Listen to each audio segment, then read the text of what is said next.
Hi guys, ഇന്ന് ഞങ്ങൾ രണ്ടുപേരും കൂടി വിദ്വാനിയുടെ മോളുടെ ബർത്ത്ഡേ ആണ്. നമ്മൾ ബർത്ത്ഡേക്ക് പോവാണ്. ഭയങ്കര വെയിൽ. ഞങ്ങൾ റോഡിൽ വന്നിട്ടാണ് എടുക്കുന്നത്. സത്യത്തിൽ ഇവിടെ വന്നപ്പോഴാണ് ഓർത്തത് വീഡിയോ എടുക്കുന്ന കാര്യം. അപ്പൊ ഞങ്ങൾ രണ്ടുപേരും കൂടെ അങ്ങോട്ട് പോവാണ്. എവിടെ സ്ഥലം? മുഹമ്മയിലാണ് ഞങ്ങൾ പോകുന്നത്. ആദ്യം ഞങ്ങൾക്ക് LIC ഓഫീസ് വരെ ഒന്നും കയറണം. അത് കഴിഞ്ഞിട്ടേ ഞങ്ങൾ അങ്ങോട്ട് പോവാത്തോട്. അപ്പൊ നമുക്ക് ബസ് വരുന്നു, ഓടുകയാണ്. കിട്ടത്തില്ല നമുക്ക്, അത് ഉറപ്പാണ്. ആ ബസ് നമുക്ക് പ്രിയദർശിനി ആയതുകൊണ്ട് അവർ ഇവിടെയെങ്കിലും നിർത്തി തരത്തില്ല, സ്റ്റോപ്പിൽ തന്നെ നിക്കണം ഇപ്പൊ. അതെ, അതുകൊണ്ട് ഇച്ചിരി പാടാം. ആ ബസ് പോവുകയാണ്. നമ്മളൊരു സർപ്രൈസ് വിസിറ്റ് ആണ് അവിടെ. മോളുടെ ബർത്ത്ഡേ നമ്മള് കേക്കും കൊണ്ട് പോവാന്ന് വെച്ചേക്കുവാണ്. അപ്പൊ നമ്മള് പോകുന്നത് കാണിച്ചു തരാം ഗൈസ്. പോകാന്ന് വെച്ചു ബസ് നോക്കി ഞങ്ങളങ്ങനെ പ്രൈവറ്റ് ബസ്സിൽ കയറി.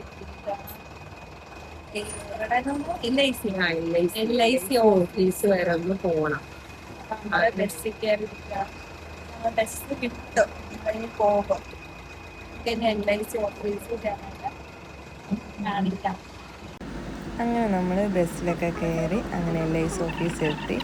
LIC ഓഫീസിൽ കുറച്ച് ഇതൊക്കെ ഫില്ല് ചെയ്യാനുണ്ടായിരുന്നു. അങ്ങനെ അതൊക്കെ കൊടുത്തിട്ട് കേക്കും വാങ്ങിച്ച് നമ്മൾ കുഞ്ഞിൻ്റെ സ്കൂളിലോട്ട് പോവുകയാണ്. അങ്ങനെ നമ്മൾ സ്കൂളെത്തി. അവളെ കണ്ട് അവൾ ആദ്യമേ അന്തിച്ച് നിൽക്കുന്നു മീതുവാനിനെ കണ്ടിട്ട്. പിന്നെ മനസ്സിലായി. അങ്ങനെ നമ്മൾ കേക്ക് മുറിക്കാനൊക്കെ സെറ്റാക്കി പിള്ളേരെയൊക്കെ ഇരുത്തി കേക്കൊക്കെ കട്ട് ചെയ്യാനായിട്ട് പോവാണ്. അങ്ങനെ എല്ലാവരും എഴുന്നേറ്റ് നിന്ന് കൈയടിക്കുമായിരുന്നു. എന്നിട്ട് ബർത്ത്ഡേ വിഷ് ഒക്കെ ചെയ്തു പിള്ളേർ. നല്ല രസമായിരുന്നു ആ ബർത്ത്ഡേ. നിങ്ങൾക്കൊക്കെ കാണുമ്പോൾ മനസ്സിലാവും. ഞാൻ വീഡിയോ അതിനകത്ത് ആഡ് ചെയ്യുന്നുണ്ട്, ആ കേക്കൊക്കെ കട്ട് ചെയ്യുന്നതും പിള്ളേർ ഹാപ്പി ബർത്ത്ഡേ പാടുന്നതും എല്ലാം. അപ്പോൾ നമ്മൾ അങ്ങനെ പിള്ളേർ എഴുന്നേൽക്കും. അങ്ങനെ എല്ലാവരും എഴുന്നേറ്റ് പാട്ട് പാടി. ഇപ്പം ആ കുഞ്ഞു വന്ന് ബർത്ത്ഡേ വിഷ് പറഞ്ഞാണ് അനന്യയോട്. നല്ല രസമായിരുന്നു അവിടുത്തെ കാഴ്ചയൊക്കെ.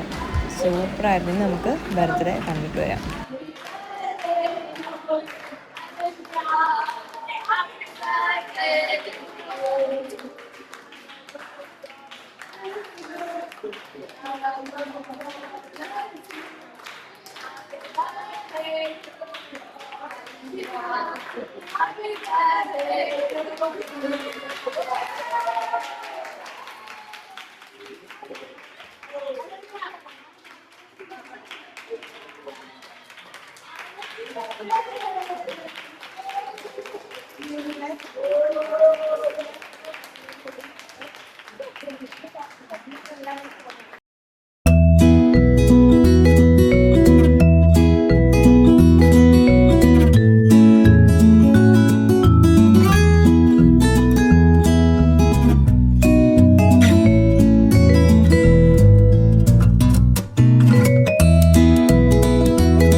ആ സ്കൂളിൻ്റെ പാർക്കാണ്. അത് നമ്മൾ ഫോട്ടോ എടുക്കാമെന്നും പറഞ്ഞാണ് കയറുന്നത്. സിസ്റ്റർ പറഞ്ഞ് ഇവിടെ വെച്ച് ഫോട്ടോ എടുക്കുക, കുഞ്ഞിൻ്റെ 2-3 ഫോട്ടോ. അങ്ങനെ നമ്മൾ അകത്ത് കയറി ഫോട്ടോ എടുക്കാമെന്ന് വെച്ച് കയറിയാണ്. അവൾ ഫോട്ടോയ്ക്കൊന്നും നിന്നൊന്നുമില്ല കേട്ടോ. അവൾ അങ്ങോട്ടും ഇങ്ങോട്ടും ഒക്കെ നോക്കി. നമ്മൾ നേരെ നിൽക്കുമെന്ന് പറഞ്ഞാലും കുഞ്ഞല്ലേ, അവൾക്കറിയത്തില്ലല്ലോ.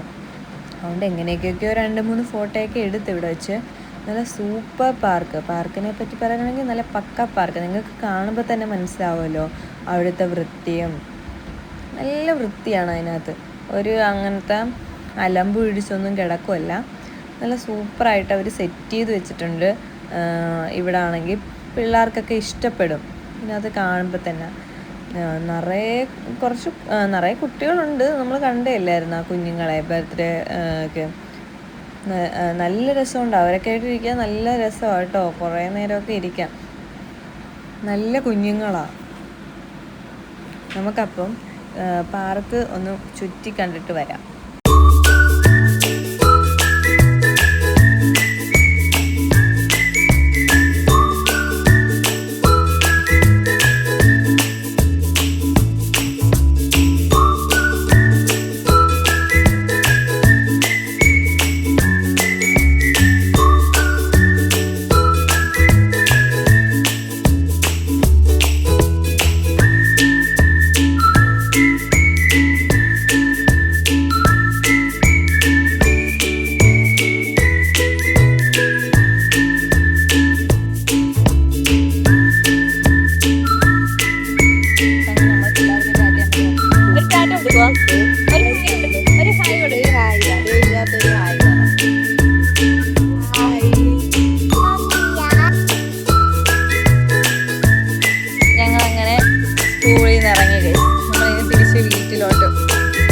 സംസാരിക്കുമ്പോ എന്തെങ്കിലും കുഴപ്പമുണ്ടെങ്കിൽ തെറ്റിദ്ധരിക്കരുത്. അതാ അപ്പൊ തിരിച്ച് നടക്കുവാണ് നമ്മള്. ഇവിടെ എന്തോ പള്ളിയിൽ എന്തോ പരിപാടി നടക്കും.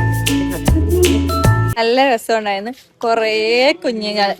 നമുക്ക് സംസാരിക്കാനൊന്നും പറ്റില്ല, നമ്മള് വന്ന് തന്നെ താമസിച്ചാ. അപ്പൊ നമുക്ക് നിക്കാനുള്ള സമയം. തിരിച്ച് വീട്ടിൽ പോകേണ്ടതുകൊണ്ട് ഞങ്ങൾ പെട്ടെന്ന് കേക്ക് മുറിച്ചിട്ട് കുറച്ചു നേരം ആ പാർക്കിലൊക്കെ അങ്ങോട്ടും ഇങ്ങോട്ടും ഒക്കെ നടന്നിട്ട് നമ്മൾ ഇറങ്ങി. പിള്ളേർക്ക് ടാറ്റയൊക്കെ കൊടുത്തു. നല്ല രീതിയിൽ കരയും ഗൈസ്. കാരണം നമ്മൾ വന്നിട്ട് ആദ്യമായിട്ടാ ഇങ്ങനെ കൊണ്ടുപോകാതെ തിരിച്ച് വീട്ടിൽ പോകുന്നത്. അതെ, അപ്പൊ അതിൻ്റെതായ ഒരു നല്ല വിഷമം കാണും. കുഞ്ഞല്ലേ, അപ്പൊ അവക്ക് വിഷമം വരും. ആദ്യം എന്നെ കണ്ടിട്ട് തിരിച്ചറിയാത്ത പോലെ കൊറേ നേരം നിന്ന്. കാരണം ഇത്ര ദിവസത്തിന് ശേഷം, ഇപ്പൊ 3 ആഴ്ചക്ക് ശേഷമാണെന്ന് തോന്നുന്നു എന്നെ കാണുന്നത്. ഇത് കാരണം അവൾ അറിയാത്ത പോലെ നിന്ന്. നമ്മള് പിന്നെ കൊണ്ടുപോകാൻ പറ്റത്തില്ല. എന്തായാലും ഇനി 21-ാം തീയതി ഓണപരിപാടിയാ പിള്ളേർക്ക്. അപ്പൊ അതിന് വരുമ്പോ നമുക്ക് വീട്ടിൽ കൊണ്ടുപോകാം. അതുകൊണ്ട് ഇപ്പൊ കൊണ്ടുപോകുന്നത് അതുകൊണ്ടാണ് കൊണ്ടുപോകാൻ. ഞാൻ വേറെ ഒന്നും കൊണ്ടല്ല കേട്ടോ. നമുക്ക് ഇനി ഇവിടുന്ന് നടന്ന് ബസ് സ്റ്റോപ്പിൽ ചെന്ന് ബസ് കയറി ഇവിടുന്ന് കയറുന്ന ബസ് ആലപ്പുഴ ചെന്ന് ഇറങ്ങി അവിടുന്ന് വേറെ ബസ് കയറി വേണം ഞങ്ങൾക്ക് വീട്ടിൽ പോകാൻ. ഇച്ചിരി നടപ്പുണ്ട്. ശരി, സംസാരിച്ച് നടക്കാന്നല്ലേ. ശരിയാ. നിങ്ങളോട് സംസാരിച്ച് വിശേഷം. ഞാൻ ഓണപരിപാടിക്ക് വരാം എന്ന്, ഓണപരിപാടിക്ക് വീഡിയോ ഒക്കെ എടുക്കാന്ന് പറഞ്ഞിരിക്കും. വീഡിയോ ഇവരുടെ ഒരുപാട് പരിപാടിയുണ്ട്. അപ്പൊ പിള്ളേർക്ക് വയ്യാത്തത് കൊണ്ട് പേരൻസിനെ കൊണ്ടാണ് നമ്മള് പരിപാടിയൊക്കെ ചെയ്യിപ്പിക്കുന്നത്. അതെ, അപ്പൊ അതൊക്കെ ഒന്ന് കാണാനും എൻജോയ് ചെയ്ത് നല്ല രസമാ. കാരണം പേരൻസിനെ കൊണ്ട് ചെയ്യിപ്പിക്കുമ്പോ നമുക്കൊരു സന്തോഷമല്ലേ. അതുകൊണ്ട് നല്ലതായി ഇവരുടെ പരിപാടിക്ക് വരുന്നു. ഞങ്ങൾ ഒരുമിച്ച് വരാം, വീഡിയോ എടുക്കാന്നൊക്കെ പറഞ്ഞിരുന്നായിരുന്നു. പക്ഷേ ശ്രീകുട്ടിക്ക് അന്ന് എനിക്ക് വേറൊരു പരിപാടി ഉണ്ട്, അതുകൊണ്ട് ഇവിടെ വരാൻ പറ്റത്തില്ല. എന്തായാലും പറ്റുമെങ്കിൽ നമുക്ക് മീതുവാനിയുടെ വീഡിയോ ഒക്കെ എടുത്ത് നോക്കാം. ഇടാൻ പറ്റുവാണെങ്കിൽ മാക്സിമം നമ്മൾ ഇടാൻ ശ്രമിക്കും. നിങ്ങൾ ഈ വീഡിയോ കണ്ടിട്ട് എങ്ങനെ ഉണ്ടെന്ന് പറയണം അഭിപ്രായം, അല്ലേ? അതെ അതെ, കമന്റ് അടിക്കണം. വീഡിയോ കാണുന്നവർ എല്ലാരും കമന്റ്. ഓണപരിപാടിയുടെ വീഡിയോ ഈ സ്കൂളിൽ വേണോ വേണ്ടയോ എന്ന് നിങ്ങൾ പറഞ്ഞു. നമ്മൾ ഈ സ്കൂളിലെ ഇടക്കിടക്ക് വരുമ്പോ വീഡിയോ ഒക്കെ എടുത്ത് ഇനി ഞങ്ങൾ സ്കൂളിന്റെ പേരെന്തുവാ? Deepti special school. Deepti special school. അവിടെയാണ് നമ്മള് അനന്യ പഠിക്കുന്നത്. ഒരു വക ചെയ്യാനായിട്ടൊന്നും നടക്കാൻ പോലും പറ്റാത്ത സാഹചര്യത്തിലാണ് ഇവിടെ വന്നത്. ഇവിടെ വന്നു കഴിഞ്ഞപ്പോൾ അവൾക്ക് നല്ല മാറ്റമുണ്ട്. അത്ര പോലെ നല്ല കെയർ ചെയ്താ എടുത്ത ടീച്ചറാണെങ്കിലും സിസ്റ്റർ ആണെങ്കിലും നോക്കുന്നത്. നമ്മൾ വീട്ടിൽ നോക്കുന്നതിനെക്കാട്ടിലും നല്ല രീതിയിൽ തന്നെ അവര് നോക്കുന്നത്. ആ പരിസരമൊക്കെ തന്നെ ഇത് നീറ്റാണ്. ആ പിള്ളേരൊക്കെ ഇരിക്കുന്ന സ്ഥലം നല്ല രസമുണ്ട് കാണാൻ. നല്ല നീറ്റാ, എപ്പോഴും അവിടെ നല്ല ഇതാണ്. അതെ, അതുപോലെ പിള്ളേരും നല്ല നീറ്റായിട്ടാ എപ്പോഴും അവിടെ ഇരിക്കുന്നത്. അപ്പൊ നമുക്ക് നടന്നു ബസ് സ്റ്റോപ്പ് എത്താറാക്കി. വഴി കാണിക്കണം. അങ്ങനെ നമ്മൾ ഈ വഴിയിൽ നടന്ന് ബസ്സിൽ കയറി നമ്മളിനി ആലപ്പുഴയിൽ ചെന്ന് ഇറങ്ങിയിട്ട് അവിടുന്ന് ബസ് വെയിറ്റ് ചെയ്ത് നിൽക്കുവാണ് സ്റ്റാൻഡിൽ. അങ്ങനെ നമ്മുടെ ബസ് വന്ന് ഞങ്ങൾ ആ കാണുന്ന തിരുവല്ല ബസ്സിലാണ് കയറിയത്. അപ്പോൾ ഇന്നത്തേക്ക് ഇത്രയുള്ള